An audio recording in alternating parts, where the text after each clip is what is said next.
Well, good morning. Happy New Year, and welcome to our first service here at New Life of 2022.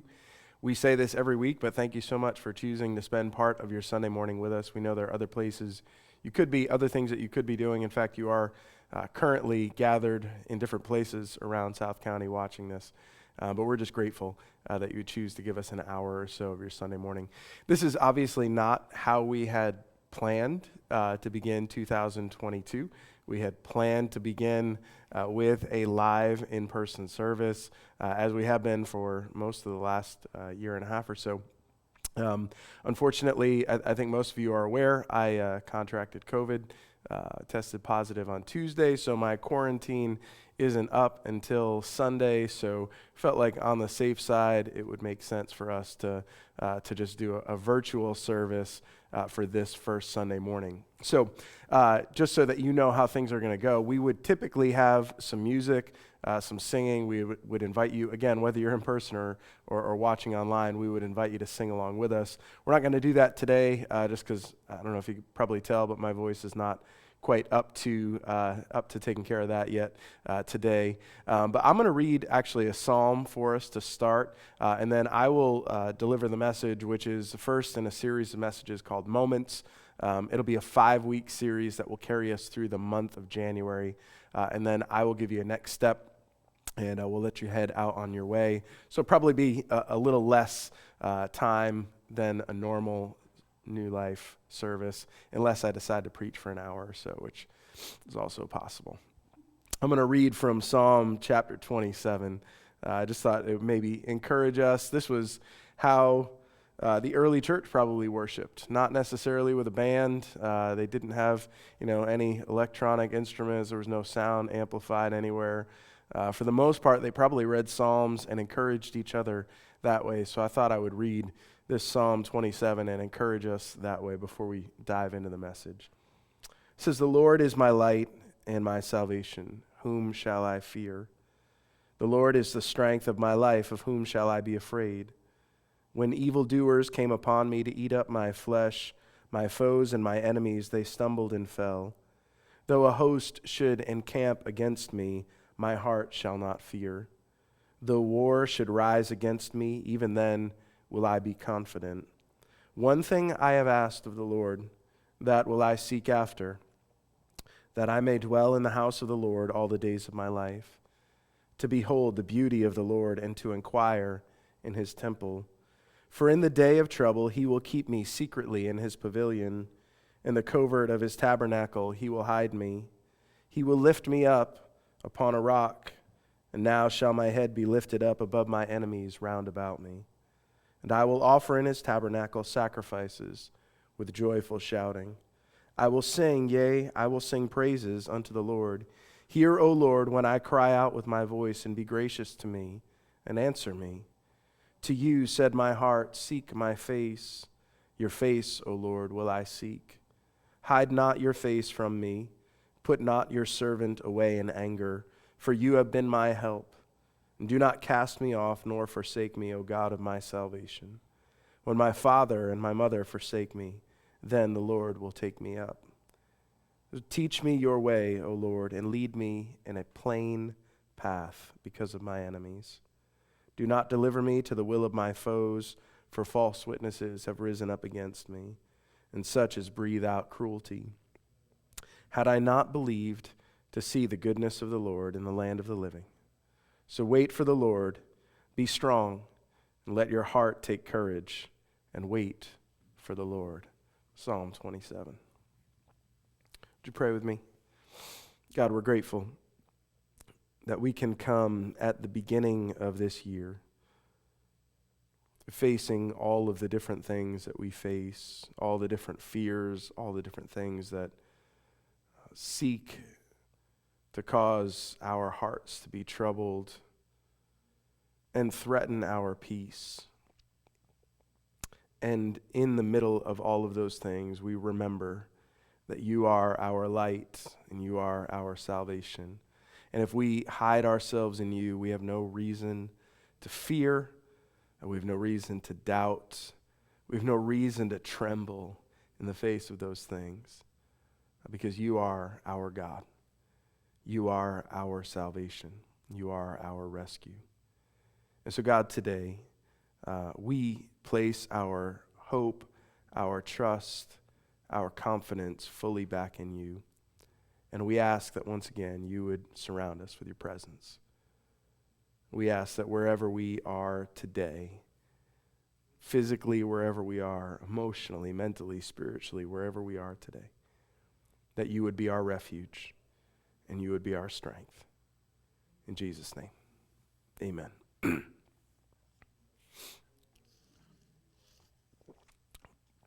Well, we are going to begin our series of messages called Moments today. Again, this will take us for the next 5 weeks from now through the end of January. I've got the first 4 messages, and then Pastor Andrew will actually be with us for the very last message in this series to kind of close us down. Very much looking forward to that. Somewhere in the past year, I crossed an important life milestone. It's not one that we necessarily normally think about, but somewhere in the last year, I crossed over the 24 million minute mark in my life. 24 million minutes. It's a long time. I know we usually mark our age in years, except for, when your kids are young, you mark in weeks and then months. Kids, 3 weeks old and then 3 months old and 9 months old. But at a certain point, we stop measuring in things like weeks and months. We start measuring our lives in terms of years. But if you started to do the math, which, if you're a math person, maybe you'll do this.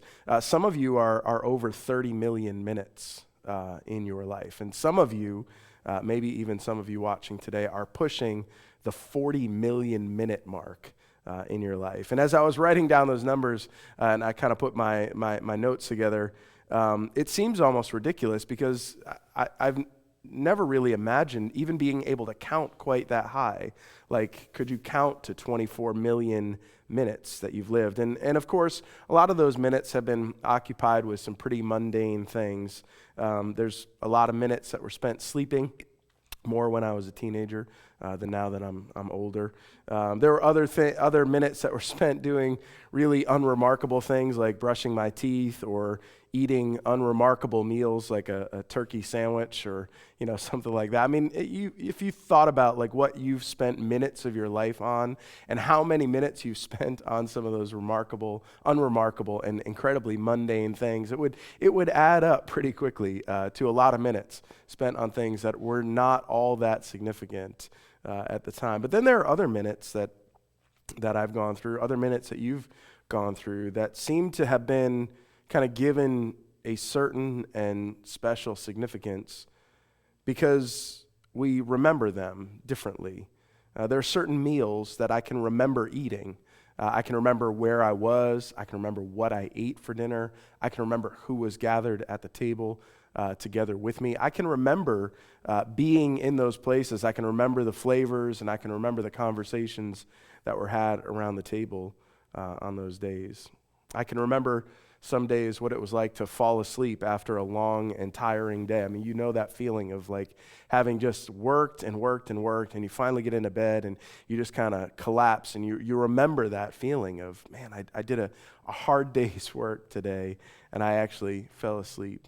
And then I can remember what it was like to wake up some mornings, to enjoy the view that I saw that was not my normal view. I can remember where I was when I heard different items of news that changed my life forever. Some of the good things that I've experienced and some of the more difficult and challenging and bad things that I've experienced in my life. I've had minutes, and you have too, where they were so good, it felt like you just wished you could bottle them up for just this brief period of time, and you could hold on to them, and you could stay in those minutes forever because it just seemed like it was so good beyond belief. And then there are other moments that seemed to stretch on forever that were more painful, and you wished that you could move through them more quickly, and that the minutes as they passed would go faster and faster and faster so that you could get out of that difficult and painful experience in my life and yours. And I think that what happens in those significant minutes is that our minds and our hearts and our spirit even does this weird thing where it crystallizes that series of minutes, which may have been just 5 minutes, but it crystallizes it into a moment in our lives. And when it crystallizes it into a moment in our lives and we remember it and we actually draw back on that and we can put ourselves back in that time and in that space, it gives us this opportunity to say, this was something special, something significant happened in this moment. And the thing is about moments, right? Some of them I knew were coming. Like I knew, when my kids were born, I knew that was going to feel like a moment. Then there were other moments that I was completely unprepared for that caught me totally off guard, both the good ones and the bad ones, things that I never could have prepared for. And if the truth were to be told, right, for me and for you, there are some potential moments that I probably missed because I was too busy doing some other stuff, paying attention to things that weren't nearly as significant as what could have happened if I had paid attention to them. And it's equally true that I've tried and you've tried to make moments out of minutes that were not happening, right? Like you've tried so hard to make a moment out of something. If you can't think of anything, just think about those family vacations where you tried to force everybody to have the most amazing time, and then it seemed like it backfired on you. If you can't imagine, like we've tried to force some minutes into moments that were not ever meant to be moments. They were just meant to be minutes that were passing through, that were unremarkable and not all that memorable. And the truth is, right, that time is measured in minutes, and life is measured in moments. Your time is measured in minutes. Every single day you pass through this series of minutes. And as you pass through that series of minutes, most of those minutes are going to be unremarkable, mundane minutes. They're not going to be spent doing anything extraordinary, not going to be spent doing anything that's incredibly memorable. It's just going to be passing some minutes. But your life, the thing that when you look back on and you say, what does my life consist of? What does my life look like? What has happened in my life? Your life is measured in those minutes that crystallize into moments that become significant, become important, become meaningful to you because something significant happened in those minutes. Not because you forced it, but because somehow in God's timing and in your timing, something significant happened there in those minutes. Our lives are measured in moments. And so what we're going to do for this next few weeks together is we're going to look at how do we understand what's supposed to happen in some of those minutes that are going to become meaningful moments in our lives, because you don't know how many minutes you're going to get in this life. I mean, you could try to guess, but you're probably going to be wrong. You don't know, probably, I don't think any of you know exactly how many minutes you've lived. Maybe you do. Maybe you're keeping track as you go. I'm not. But you don't know how many you've had, and you don't know how many you have left. And so our question together for these few weeks as we kind of explore this idea of moments is really, how do we squeeze the most life out of the minutes that we've been given in this life? How do we take the most advantage of those opportunities that God gives us every minute? Not every minute's going to be a moment. How do we take advantage of those minutes that feels like God maybe wants to turn into moments in our lives? And if you were to think about Jesus' life, you would probably remember that Jesus' life is actually relatively short on minutes compared to yours and mine. In fact, most of you who are watching this message, you have lived more minutes than Jesus did on the earth. 33 years. I didn't do the math on how many minutes Jesus' life added up to, but it's less than mine at this point and less than most of yours at this point. But it would be hard to argue that anyone has had more significant, meaningful moments in life than Jesus did, because Jesus' minutes that turn into moments, the ones that we're going to look at through the course of this series, they're the ones that have dramatically impacted not just his life and the lives of the few people that were around him on those days that those minutes happened, but really have impacted the life of the entire planet.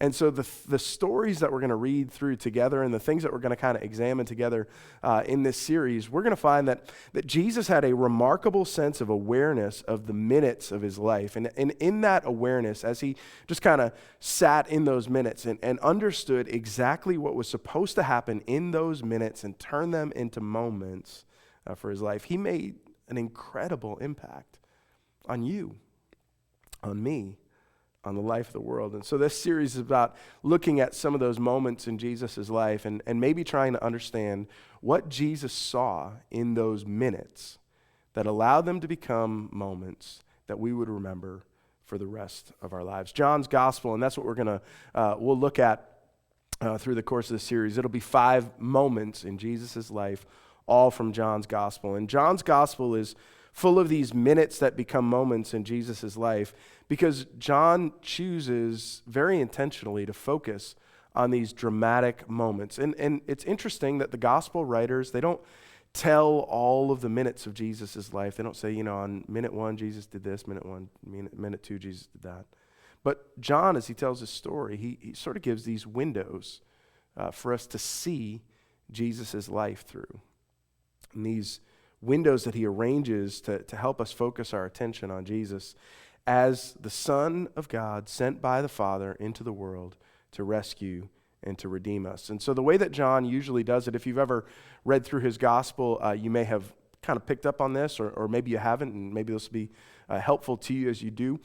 What John will do is he'll tell a story of something that Jesus did, and then he usually follows it up with some sort of a message or a discourse or a discussion about the significance of the thing that Jesus just did. And so John's basic pattern is here's a miracle story, and then here's some discussion about what the miracle means. And here's another miracle, here's another discussion about what that miracle means. And rather than calling them miracles, though, John actually uses the word signs. He says, these are the signs that Jesus did. And the purpose of a sign, and I know, is to not just to say, here is a sign, it's to point to the reality of something greater. So the reason that we have signs on the road is to point us to a larger, more important, more significant message about what needs to be done in that moment. The reason you have a stop sign at the end of the road is not just so that it can be a big red octagon at the end of the road. It's so that you, as a driver, can pay attention to the meaning and the significance of the sign, and you can do what's required of you in response to the sign. And so John lays out his story. He says, here are the signs that Jesus did. And as Jesus did these signs, he was inviting us to see something about himself that was a larger reality, something that was really true that we needed to pay attention to.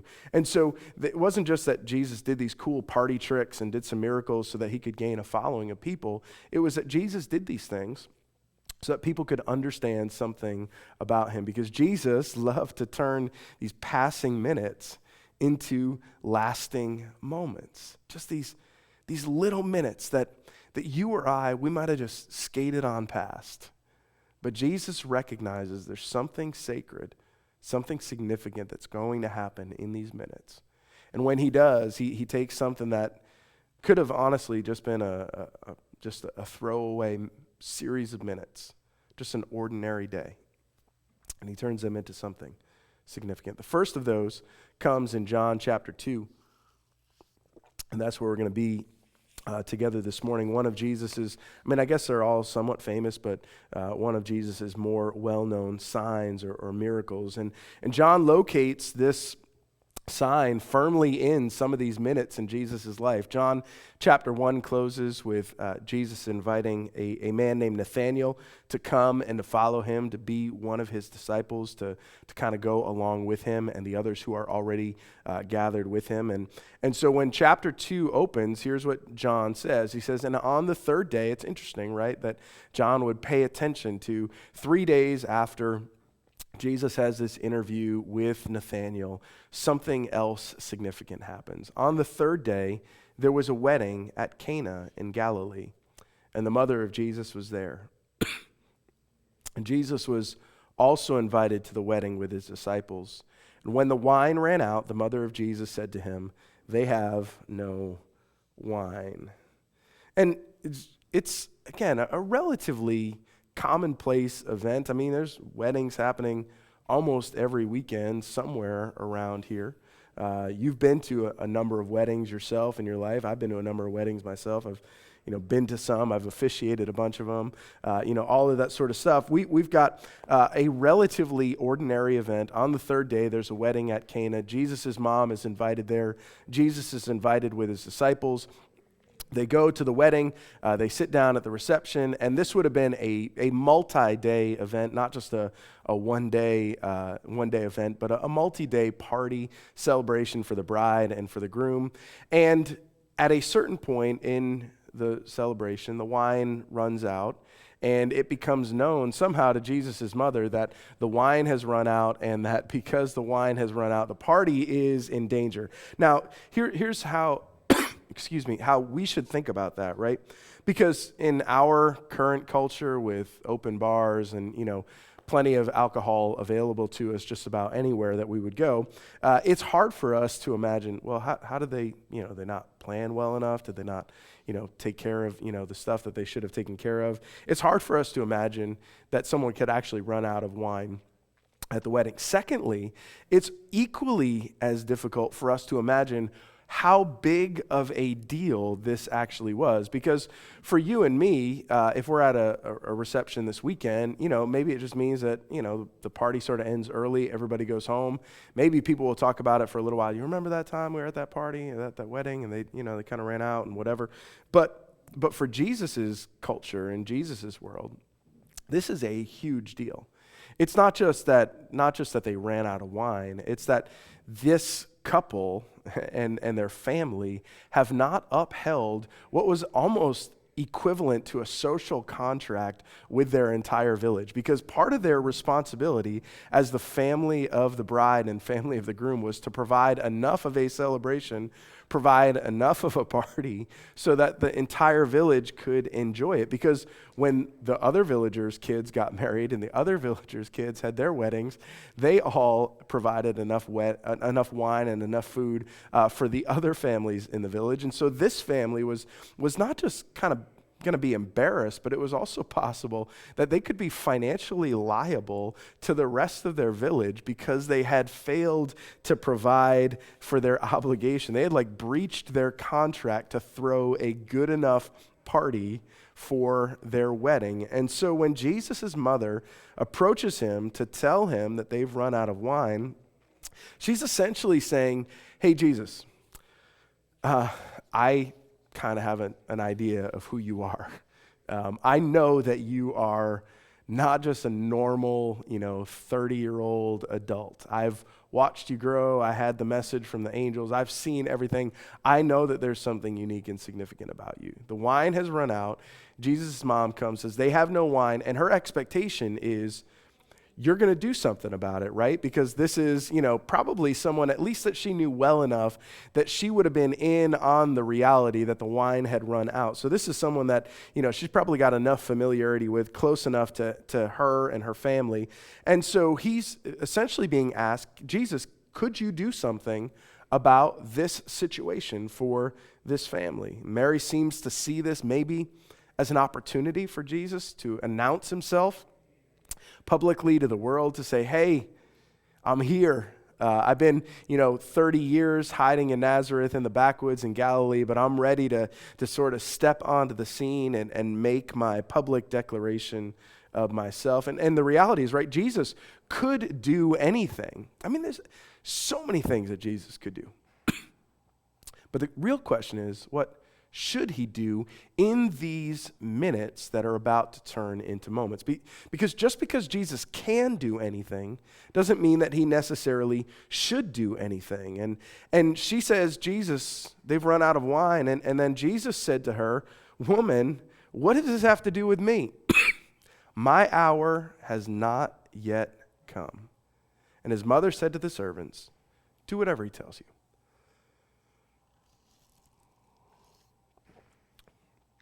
It's interesting, and a lot of people have looked at Jesus' comment to Mary and said, why is he so disrespectful? He calls her woman. Really, it's just an address of respect to his mother.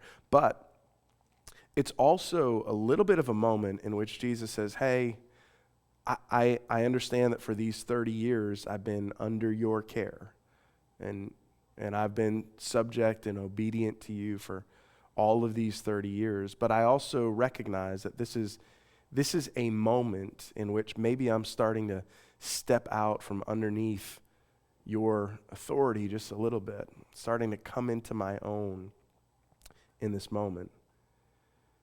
And so he says, well, I don't know what you want me to do, because this isn't my time.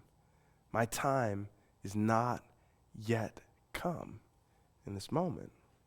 And it's a phrase that we'll hear throughout the series as we kind of track through these moments in Jesus' life. And he has this awareness of this moment. Because these minutes, they're 3 days after he met Nathanael, and there's a wedding, and there's a lot of drama that's going on around this event. But he recognizes that it's not the full hour for all of his glory to be revealed. And yet he also feels this sense of, I want to help these people. I want to care for these people that are here, that are, friends of my mother's family. I've got some sort of responsibility to care for this. And so he's feeling this tension of, I should do something, but I don't know exactly what I should do. I don't know exactly how much I'm supposed to do. And so he says to his mother, my time has not yet come. And then his mother says, hey, by the way, whatever he tells you to do, you should do. And it's interesting, right? Like the remarkable restraint that Jesus shows in this moment, like this ability to say, I'm going to do something, but I'm not necessarily going to do everything that I could possibly do in this moment. I could make a huge deal out of this. I could solve not just this problem, but so many other problems for this family and for this couple. And so the way John tells the story, Jesus simply says to the servants, hey, take those stone water jars that are over there that each hold about 20 to 30 gallons, 6 of them. And he sends them on their way. He says, go fill those up with water. They fill them up to the brim. Jesus says, now I want you to take some out, and I want you to put it in, a glass, and I want you to bring it out to the master of the feast, and I want you to present that to them. And so they do that. They present the water that has turned into wine to the master of the feast. And there's this whole little back and forth between the master of the feast and the groom, who says, hey, like most people wait to bring out the good stuff until, most people bring out the good stuff at the beginning, and then they bring out the cheaper stuff at the end. But why? You've reserved the good stuff for the end. And there's this whole incredible moment where Jesus literally turns water into wine, does it without any fanfare, does it without any sort of announcement of himself, and just, kind of says, here's what I'm going to do. And John says, this is just what happened. Jesus turned water into wine, and only a few people actually know it happened. I mean, if you think about in the story, if you pay attention to how many people in the story actually know that Jesus turned water into wine, it's a really small group of people. It's Jesus and his mother and whichever of the disciples were there, and the servants that took the water that they had actually put the water into the jars, and then they took water that had become wine out to the master of the feast. That's it.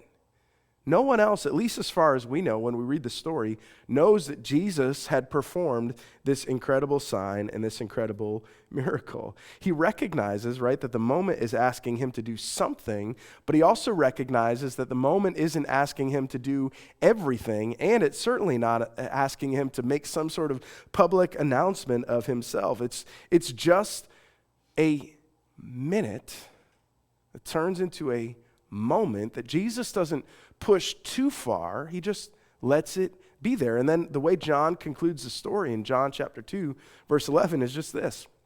The first of his signs Jesus did at Cana in Galilee, and he manifested his glory, and his disciples believed in him. Period. End of story. If you were to read on through the rest of chapter 2, what you find is that Jesus then went with his mom and his siblings and his disciples, and they went home. That's it. Nothing else happens. And now, if you were to think about yourself in a moment like that, I mean, let's just say you had the ability to turn water into wine. and you had an audience of an entire village that was there, ready to understand how amazing you are. I think, I'll speak for myself, there would be some tendency on my part to want to announce myself to the crowd. But the interesting thing about Jesus, right, there's not a hint of look at me in this moment from Jesus. There's no Instagram post to hype up his reputation. There is no announcement to the crowd at the wedding that a miracle has just taken place. There's no post afterwards that says, I went to this wedding and man, this poor couple, like they ran out of wine and it's so good that I was there because I could take care of their need. I could make sure that they weren't embarrassed and I could just, I'm so grateful to have the opportunity to have been part of this special day. There's nothing. Jesus turns the water into wine, and then he goes home and recognizes that that's all that was required from him in that moment, was just to meet the need of the people and then to not say anything about it. And in this, he reveals something. John says he revealed his glory, and his disciples, just those few people that were there, that he was interested in making sure understood what was going on, the ones that were in on the secret, well, they're the ones who believed in him. And the crowds of people, they had no idea that Jesus had turned water into wine. He just walked away with his mom, his siblings, and his disciples. And what Jesus realizes, right, is that this is just the first act in a much longer play. This is not the moment in which Jesus says, hey guys, here I am. I'm on the scene. I'm here to save the world. I'm here to make sure that everyone knows that I've come to rescue the planet. This is just the first act in a much longer story for Jesus. And he understood, he has this remarkable recognition about what's supposed to happen in this set of minutes. And what he does, it's so amazing, right? Like he doesn't do what's not required in this set of minutes. He doesn't push it further. He doesn't try to make more of it than what it is. He just says, this is just act one. This is just the first of my signs, and I'll be content if the crowds of people don't know anything about this, but if you, as my disciples, if you understand a little bit about who I am, if you, as my disciples, if you believe, if you trust, if you place greater confidence in me because of this moment, if you see my glory, I don't care about the crowds of people right now. I just want you to see. I just want you to know what's happening in this moment. And I think that what Jesus realizes, right, is that not every this moment is that moment. Not every this moment, these minutes, is that big, dramatic moment. We look at this, we're like, wow, Jesus turned water into wine. But very few people knew that story until John wrote it down, and it started to circulate among the first Christians. Very few people understood this as a big, dramatic moment. But John said Jesus got out of this moment everything that he wanted to get out of this moment, and nothing more than what he needed to get out of this moment. He understood this moment was to show his disciples. And there would be other moments later. He didn't have to rush the process to get to the end result. He just had to be patient, be present in those minutes that God had given to him there at that wedding in Cana in Galilee with his mom and his siblings and his disciples and the servants who knew what he had done. And I don't think your moments, your minutes are going to have exactly the same significance as Jesus's will. I think that would be foolish if you were to think that or if I were to think that. But here's my hope, is that not just today as we start the series, but as we track through it together, is that maybe we could learn from the kind of awareness that Jesus had and apply that same sort of awareness into our lives, into the minutes that we've been given here on this planet. Because Jesus understood what was needed and what was not needed in the moment. He knew that it wasn't his hour to be revealed, and we'll see as we go. He gets to the point where he recognizes, this is my hour. But he saw that this wasn't it. But he knew that it would give him the opportunity to invite belief and trust from those first disciples. He knew that this was a moment in which he could reveal some measure of his glory, that he could point through this sign to a greater reality about himself. We don't use this word often, but this is the word I'm going to use. We kind of summarize kind of what we talk about today. Jesus was discerning of what was needed and what was required in this moment. He had that recognition. I know what needs to happen here, and I'm going to do what needs to happen, no more and no less. And so I think what he does is he invites us to learn, to discern what is needed in each moment of your life. What's needed in this moment in your life? When you walk through those minutes and you have maybe that sense, and maybe, I don't know, it just feels like something significant could happen in these minutes. It's an incredibly powerful lesson for us to learn to discern what's needed in those moments. Because we've got that, some of us more so than others, we've got that desire to make it dramatic.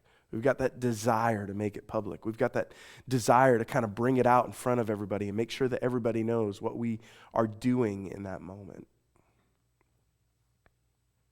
But sometimes it's not for everybody. Sometimes what's needed in that moment is just a few people to be aware of what you've done. Sometimes what's needed is for nobody to be aware of what you've done. Learn to discern what's needed in that moment, to understand where you are, what's required, and to act in such a way, and I think this would be important for you, for me, to act in such a way as a follower of Jesus that your life doesn't point to you, but it points to him. It points to the reality of the one who came to rescue the world, but started it with a sign that only a few people saw. There's some wisdom in learning to discern what's needed in each moment so that we leverage those minutes that we've been given for eternal impact, eternal significance, and for the glory of Jesus. I'm going to pray for you guys, and then give you next steps and let you head out. God, I'm grateful. Grateful for this moment, these moments. We don't always see what's needed or what's required. Sometimes we get ahead of ourselves. And sometimes we want to make too much of those minutes. Sometimes we want to make too much of ourselves. So Jesus, I pray that you would help us cultivate the same sort of awareness of each minute and each series of minutes in our lives. That we would understand what's required of us. That we would see how to do no more and no less than what you ask from us in those minutes. And that the moments that are created as a result of that, that those would be defining for our lives. Moments when we learned to lean on you, to trust in you, to hear your voice. Moments when we did things of significance that were impactful and that were exactly what you needed from us at that time. So give us the wisdom, give us the eyes to discern and to see what's required. It's in your name that we pray. Amen.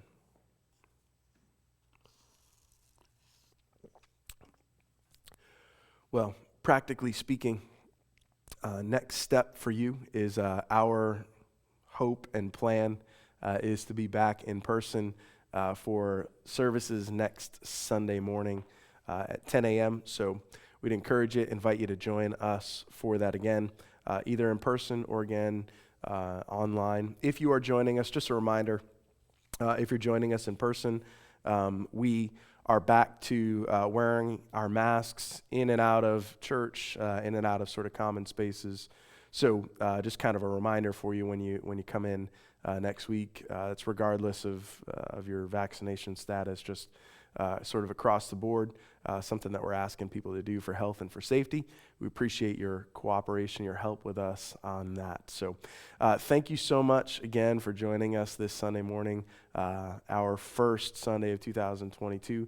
Looking forward to a lot more with you here, not with you there. Let me pray for you and then let you head out for the rest of your Sunday. I pray that the Lord would bless you and keep you.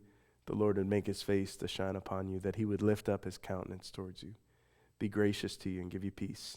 In Christ's name, amen. God bless you guys. Have a great Sunday.